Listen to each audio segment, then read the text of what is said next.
يعني مقتضى الحال، مقتضى الكلام هذا اللي البحث هذا أشد دعي، يزعم البحث، وستتأكدون من هذا من خلال البراهين اللي مش مقدم عليكم، أن كل سورة في القرآن يسر عليه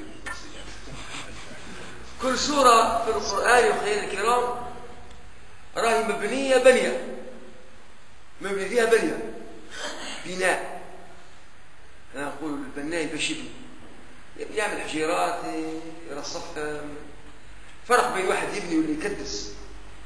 اللي يكدس يرمي الحجار كيف يجي، يرمي القوالب كيف يجي، اليجورات كيف يجي يرميه، هذا تكديس فوضى. ولكن البناء أنك تضع الحجرات، اليجورات، القوالب، أو بتعبير عام اللبنات. ما الحجر القالب الواحد سامحوني كي نفسر أكثر من اللازم، لو بعض الناس يحتاج شوية تفسير. اللبنات يضعها البناء وفق رسم معين، ثم قاعد يبني يمشي الناس يخلي بلاص باب مرسيانه كذا، يعمل سقف. هذا عنده مثال.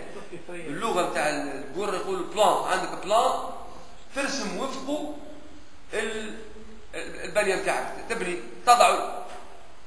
فمن يزعم ان القران ليس فيه بناء كانه زعم ان هناك فوضى في القران، وحاشا. البحث هذا يقول من يبدا نقرا لمستشرق كل اللي قال شيء كلمه خايبه في حق سيدنا صلى الله عليه وسلم، ومدين يتحاملوا على الرسول صلى الله عليه وسلم كراهيه الاسلام من وقت التو. ايش قال هذا المستشرق؟ قال ان محمد، صلوا على رسول الله صلى الله عليه وسلم، وما صلاش، نحن نصلي على رسول الله. قال ان محمد حقا رجل امي. وقال امي شو يقصد جهل، ما يفرقش من جهلي. هذا المستشرق ما يفرقش ما بين كلمه امي وكلمه جهل. هذا النبي ما يكتبش وما يقراش، ولكنه هو اعلم العلماء. ما فيش واحد اعلم من محمد عليه الصلاه والسلام ابدا ابدا.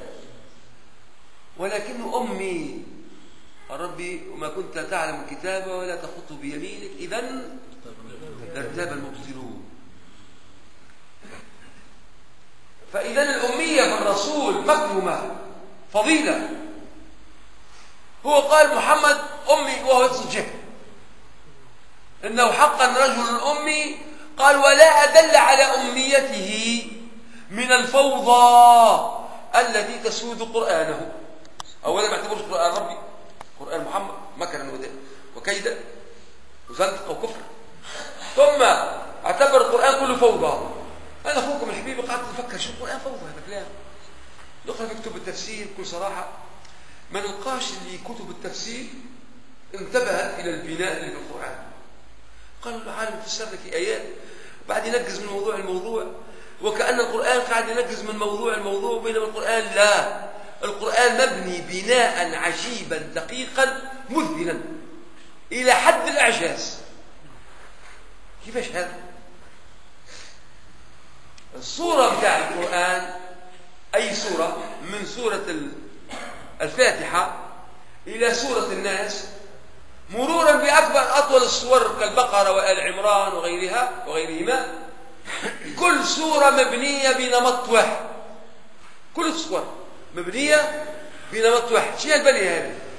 راهي بنية متشعبة فيها نمط الأول والنمط الثاني. نعطيك مثال جسم بنادم. تقول بنادم مبني عنده راس ودفة ويدين وساقين، وثم تناظر بين اليدين والساقين، اليد هذه اليمين كاليد اليسار، والساق اليمين كساق اليسار، وعين هذه تناظر هذه، معناها يقابلوا بعضهم قد وظن. وكان تعمل ستار هكا تلقى نصف اليمين كي نصف اليسار، مبنيه بنادم مبني طريقه منتظمه فيها تناظر. الشجره كيف كيف كان شجره قصيره تقول نصف اليمين كي نصف اليسار. كعب التفاح كيف كيف. الارض والسماء والنجوم قائم على نظام التناظر العجيب. كل شيء.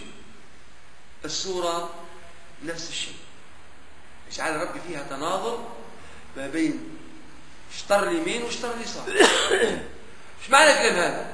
معنى مهما سوره راهو فيها عدد فقرات، العدد هذا وتري، بلغه النتاج نقولوا فردي، يعني يا 7 يا 5 يا 3 يا فقرة واحدة، ما تماش سورة فيها 6 فقرات ولا 4 ولا 2. ديما العدد وتري. ليش؟ باش نلقاو فقرة وسطانية مثل القلب بتاع السورة، ويبقى لنا فقرات واحدة على اليمين وواحدة على اليسار متناظرين شبه بعض. هكا ربي جعل القرآن كما جعل الكون، كما جعل الإنسان، كما جعل الشجرة، كما جعل السماء والأرض والكواكب كلها. هذا أمر يوخياني ثابت من أول سورة لآخر سورة. شوفوا كيفاش نعطيكم أمثلة وعينة.